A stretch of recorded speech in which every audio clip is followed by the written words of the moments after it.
full disclosure, this is gonna be a rant. This is a rant video. I'm gonna be all over the place. I'm probably gonna contradict myself.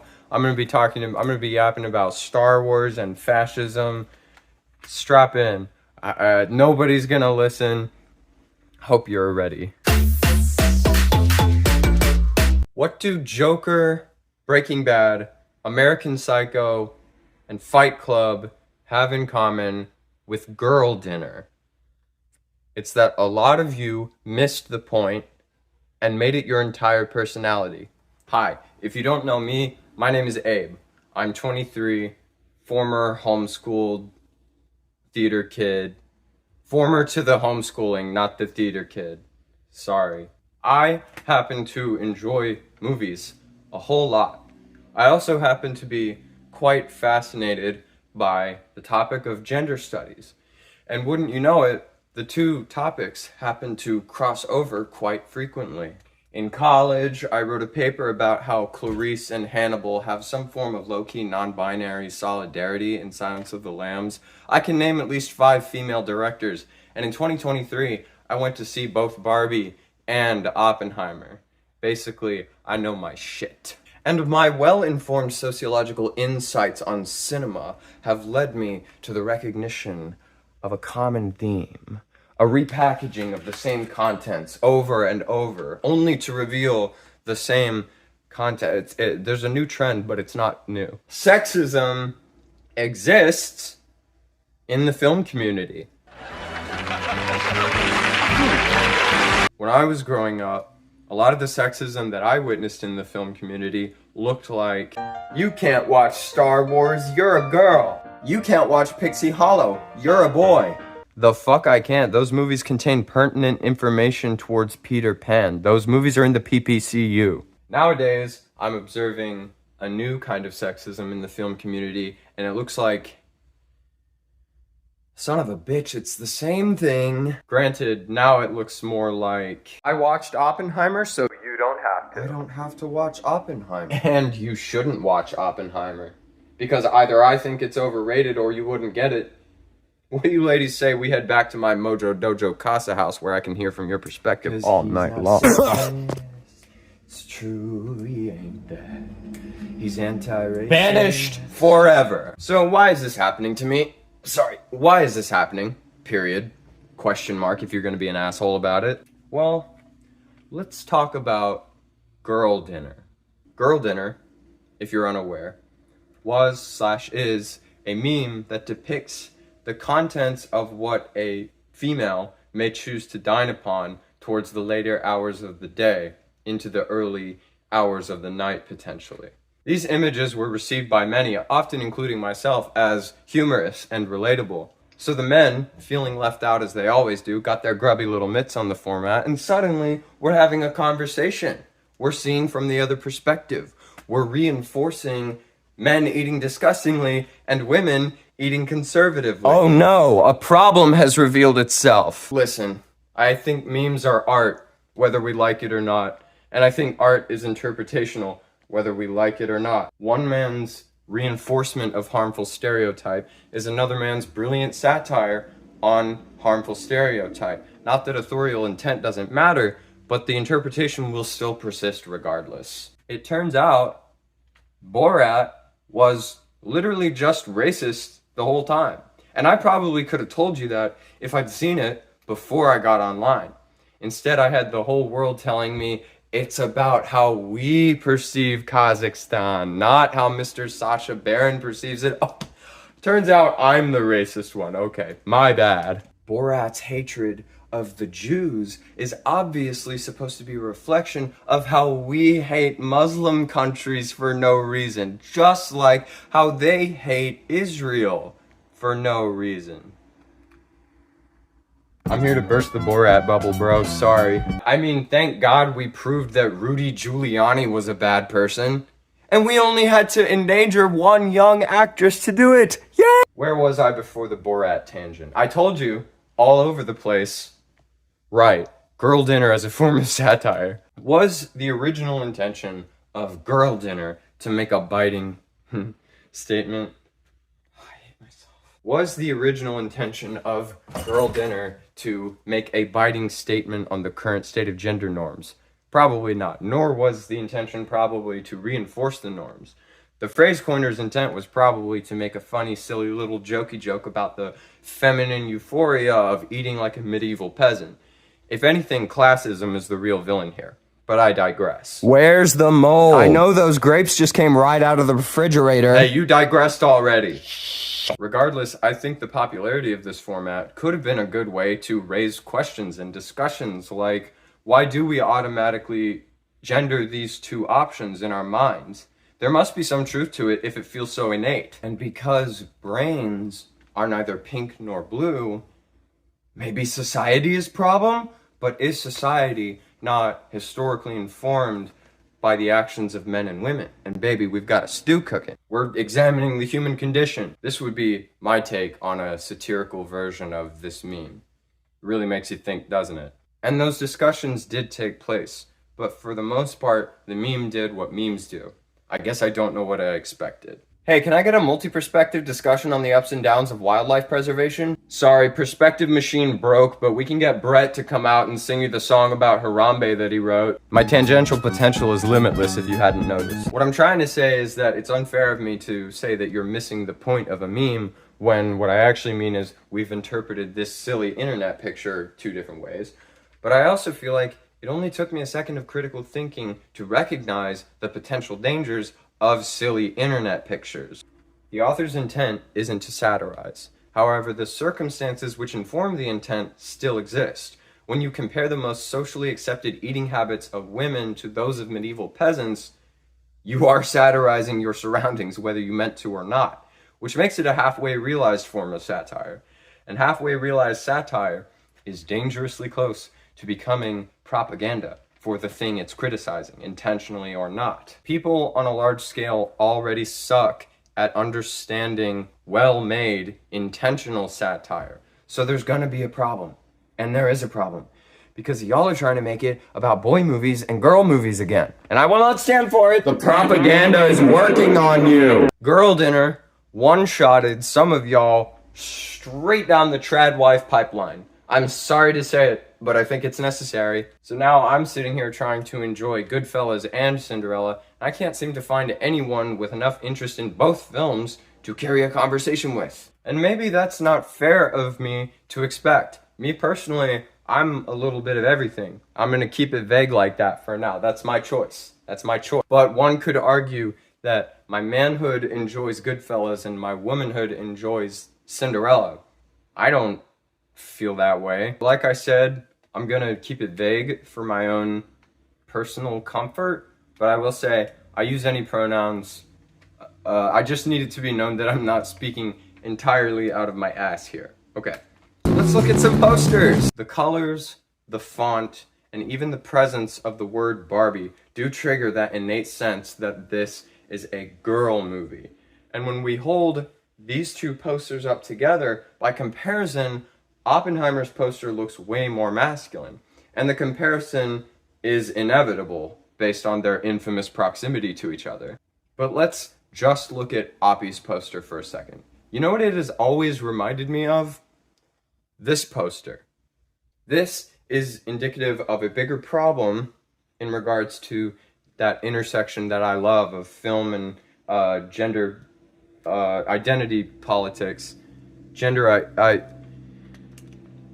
It's easier to pinpoint what a girl movie is because those movies are often socially defined by their aesthetics. Man movies are more definitionally ambiguous, which makes it feel like there are more of them, which then puts us at risk of thinking that most of cinema is for men. Let's reverse engineer this aesthetics thing and see if we can find some posters that trigger that innate sense that this is a boy movie purely based on the contents of the poster. So, this is what I've come up with. We've got sports, dinosaurs, aliens, non-doll toys, except for Woody, he's a doll. Hey, wait a second. Who are you? Why are those all kids' movies? Wasn't I supposed to be reverse engineering something? Those aren't all kids' movies. What's going on? Oh my God, women are infantilized. Now that we've established that, let's look at some of the most widely accepted man movies and see what kind of vibe we pick up from the posters. Again, purely based on the aesthetic qualities of the poster itself. So, I'm not seeing any trucks, but I do see some hunting equipment, and there's clearly evidence of some violence having occurred here, and the positioning of the characters leads me to believe that the violence may be sort of in a state of perpetuity, perhaps throughout large portions of the film. I do believe that all men inherently crave violence, so yeah, this is probably a man movie. Again, the presence of the word fight leads me to believe there's some sort of violence that happens here, but these two guys look like besties, honestly. The colors almost suggest like a TV version of an August Wilson play from the 90s. The bar of soap makes me think that maybe they really love getting clean. Maybe there's a scene where they bathe each other. Cleanliness, as we all know, is pretty girly. So is the color pink. The same color that this bar of soap is. A girl movie. Now this is masculine. I mean, look at the suit. Wait, what's that? This poster is pretty feminine. I'm assuming that she's the main character based on her prominence in the poster. But as we all know, when a man photographs a woman, that's what's known as the male gaze. So this is a man movie. This is masculine. This is the perfect encapsulation. Basically, what I'm getting is a good indicator for a man movie is if there's a powerful looking man or a sexy lady on the cover. Am I then to believe that men have the definitive answer on what everyone should look like? So, obviously you see how that was a huge waste of your time. So why did I do it? Well, for one, that's how these movies are judged on a large scale. And posters and trailers do account for a large portion of how movies live in our minds, especially movies we haven't seen. And whether I like it or not, my dumb society brain does automatically assign respective genitalia to these movies based on their aesthetic indicators. But these movies' respective genitalia are more indicated to me through the world telling me these are the movies that men watch and women sit through. We're subconsciously telling ourselves that men have attention spans and women don't. Men understand jokes that women could never. And if you like turning red, it's probably because you're just super susceptible to pandering, and a real feminist movie would go right over your head. It even works towards localizing art made for and by women to one genre, romance, ostensibly sending the subliminal message that men should aspire to climbing the beanstalk and women should aspire to finding the bed that's just right. This is literally nothing new. Again, sexism exists within the film community, and almost all of it gears specifically towards misogyny. Art made for and by women is both widely disregarded and heavily scrutinized. It's impossible to be a woman. I'm gunning for an Oscar, by the way, if you can't tell. The thing that concerns me is the boomerang effect of it all, the lack of critical thinking, the rise of anti-intellectualism, which brings me right back to girl dinner. This should be harmless. Any potential harm from this type of humor that relies on generalization should be immediately disarmed by examination and subversion. It's okay to point out that white people have funny names for their grandparents. And maybe that's a bad example because it's not a harmful stereotype that necessitates subversion. I have Grandude, Grammy, Grandmommy, Poppy, and Grandpa Kevin, okay? Guilty as charged. But I don't want to speak on forms of oppression that I haven't specifically been targeted by. So here's a good one. All Southern people are stupid. That's a genuinely harmful rhetoric. But the Sweet Home Alabama memes are pretty funny, and plenty of Southerners engage in that type of humor and find catharsis in it. Because it's freeing to stand together and not take yourself seriously. It can even be genuinely healing, like reclaiming stuff, or leaning so hard into your own stereotype that it becomes abundantly clear to everyone nobody's actually like this, or very few people are actually like this. I even think that some light poking at the other side is okay in the right context.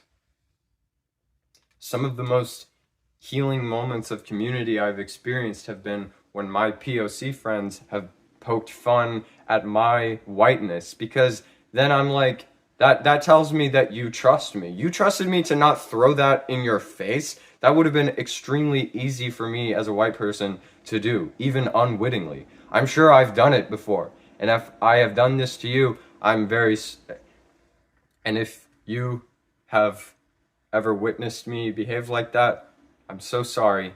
Here's my guilt. Could you please throw it away for me? I don't know where the trash can is. I've got one of those shoot things at my house. It's really nice. Have you thought of getting one? Have you seen Do the Right Thing? It's going to be really embarrassing if I make this video on how people suck at understanding satire and then the comments are like, actually, your satire sucks. Please don't say that. But in making this self-aware observation, I've subliminally informed you of its status as satire. Am I disrespecting your intelligence or mine? Hard to say. I can't be held accountable for anything. There is value to this humor. We like to feel seen, and we like windows to the other side.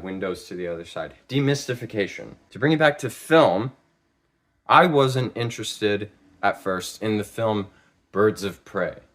At the time, going to see a DC movie in the cinema was a guaranteed bad experience almost. Suicide Squad was the most despised of these despised movies, and this is the sequel, and it's getting mixed reviews. No self-respecting 16-year-old film buff is gonna go spend money to see the Harley Quinn movie. Never mind the fact that Harley Quinn is my favorite DC character. You'd think I would be there, but no. But then I started realizing that it was mostly the male audience that was iffy on the film, and that a lot of female critics had so much praise to give this movie. Female critics who didn't even like Suicide Squad. One of these moments of realization came in the form of a meme. I'm pretty sure it was a friend of mine who posted one of those girls will say this is their comfort movie, and it's this being Birds of Prey in this particular instance. If a female friend of mine is comforted by a movie, then of course I want to watch that movie so I can know what is comforting to them, so I can emulate those traits in my personal life, and so I can feel closer to them by sharing witness to something and validating that their recommendations don't fall upon ears turned away. Birds of Prey is a genuinely comforting movie. I'm very glad I watched it. Thank you, memes. And for the sake of fairness, I think it is important to state that the specific template that I referenced is subversive in and of itself. The expectation is set up with the words girl and comfort, and it's subverted by a decidedly graphic and uncomfortable film. I think the girl dinnerification of film, this whole thing I've been harping on, did spawn from people genuinely thinking critically about stuff like this and applying it to other aspects of their lives. It's extremely worthwhile for everybody to examine this stuff. Why are so many women comforted by gruesome, harrowing stories? Well, clearly a lot of you have never experienced the practically coma-inducing New York thin crust style comfort of couch potatoing entire seasons of SVU with your life partner. And it shows. I don't know, maybe seeing your deepest, darkest fears fully realized on screen helps take away some of the power they hold over you. And it's not so funny anymore, is it? That's a good realization to come to. And people might not come to those realizations if we don't have these discussions. Why do guys see this and say, hell yeah? Maybe guys think that the best thing they can be for society is stoic and solitary. Not to make men the victim, but should we talk about it? Should we? You and I, we think about this stuff, right? But the problem is the normies are on Letterboxd.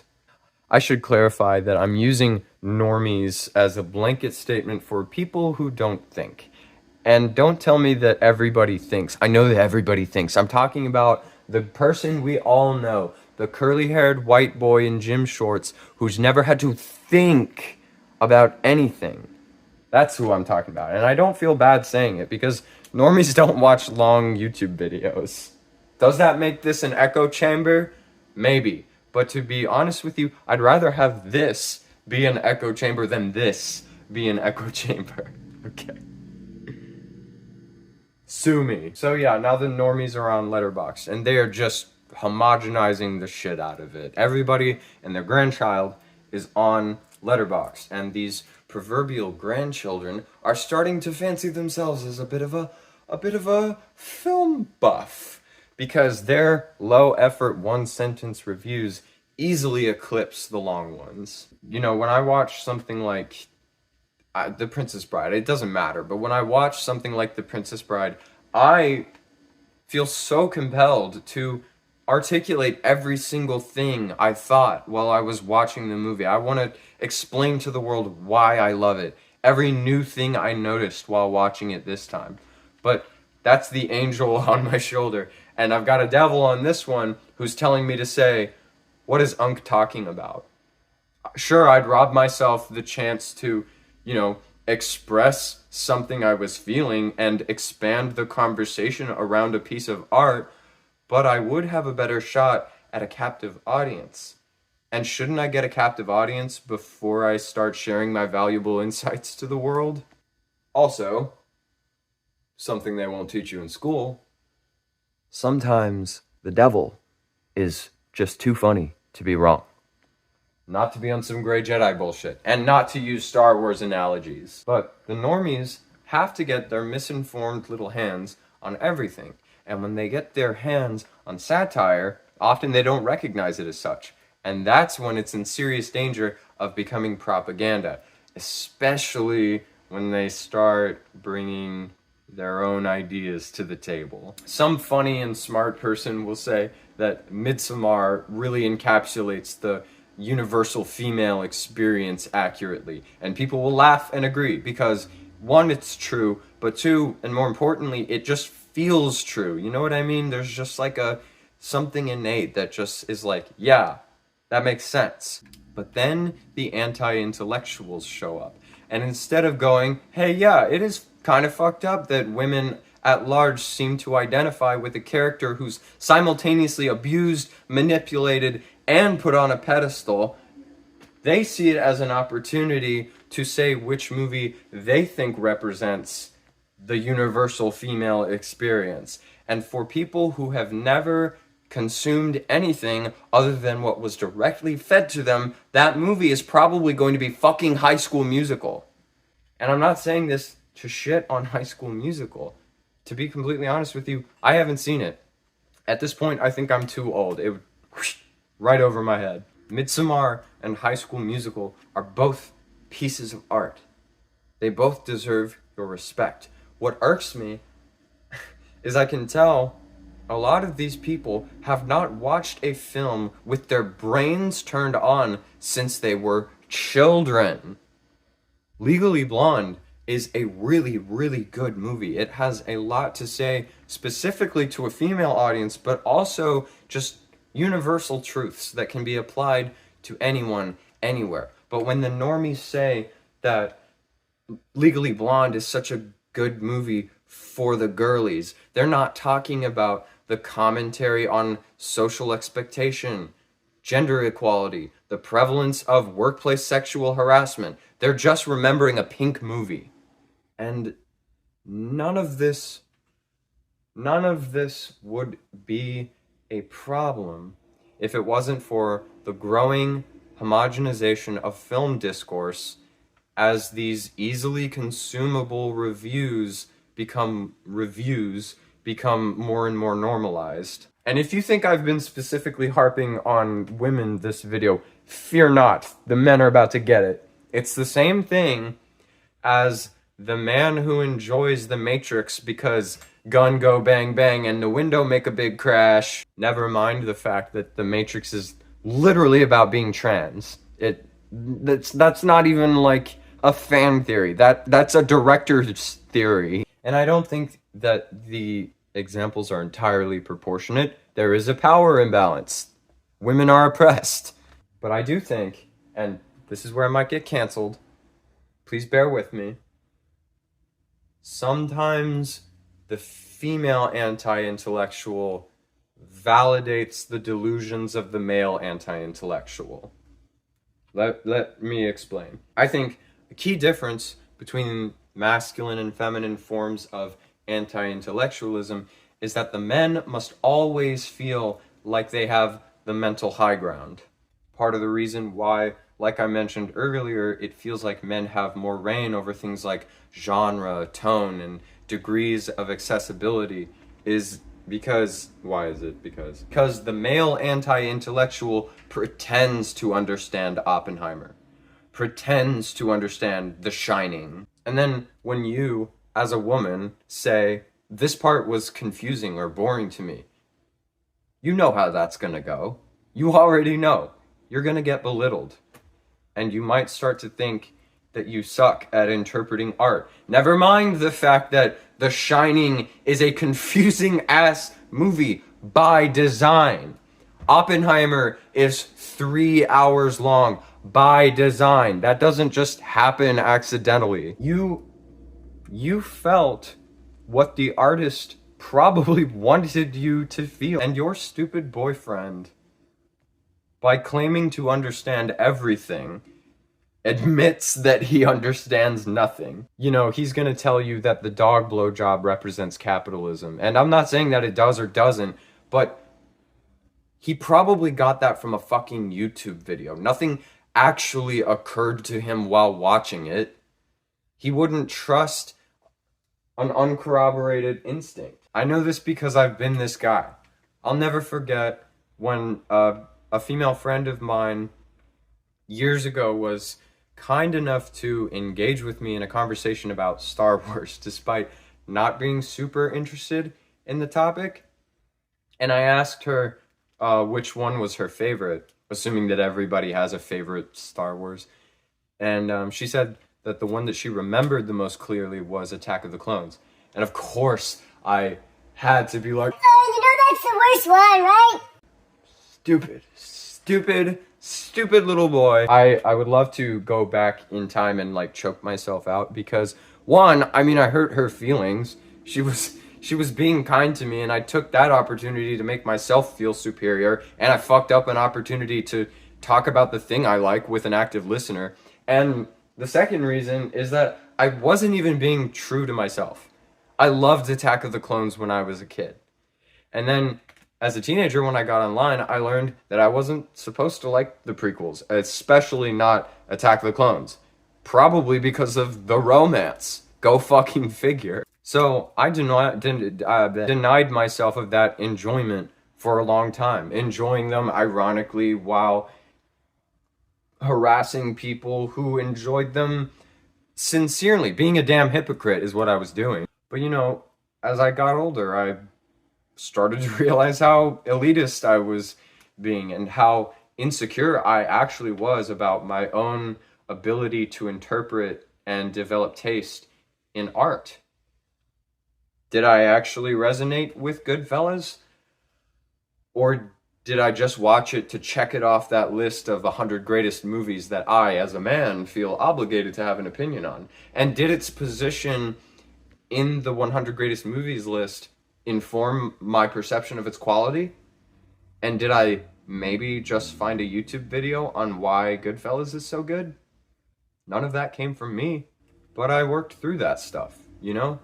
Now I'm a lot more in touch with what I like and my ability to interpret art. I'm not afraid to get on the internet and say that I thought Joker 2 was amazing. I'll shout it from the rooftops. Maxine is the best film in the Ty West trilogy. You can leave a complaint in the complaint box, but I don't check that shit. And I am so happy to proudly say that the prequels are great, and the Attack of the Clones might actually be my favorite. All of that was a really self-indulgent way of saying this shit does affect people, especially young people, especially their perception of the world. And then their perception of the world, as they grow up, affects the world. The hate you give little infants fucks everyone. Remember that book? I felt socially inferior as a boy when I couldn't follow the plot of The Dark Knight, which then led to me trying to balance it out by bullying my sisters for liking Fairytopia, which only compels them to further reject the art that is representative of me, because I'm being a dick. I feel dumb, so I pretend to be smart. And the only way I know how to do that is to make other people feel dumb. And when you make other people feel dumb, they don't want to be around you or the stuff that reminds them of you. And when you observe that they are rejecting the stuff that you like, it only affirms your belief that it's because they are incapable of understanding it. Now, I want to clarify that this is not what I mean by female anti-intellectuals validating the males. This is just self-defense. This makes sense. And I also want to acknowledge that women can weaponize this sort of like faux anti-intellectualism as a counter to male anti-intellectualism, which might more accurately be referred to as faux intellectualism. And I think that's genius. Sometimes it's fun to say that you didn't get The Godfather just to provoke a mansplanation. It's funny and cathartic. Remember a few years ago when everybody wanted to be a bimbo really bad? I'm pretty sure that's what that was about. Symbolic resistance. Nobody with brain cells was actually advocating for anyone to get dumber. It was, one, a reclaiming of something harmful, and two, a way to express frustration with the patriarchy and maybe avoid being reminded of it so often. Like, remember what I said earlier about leaning so hard into your own stereotype?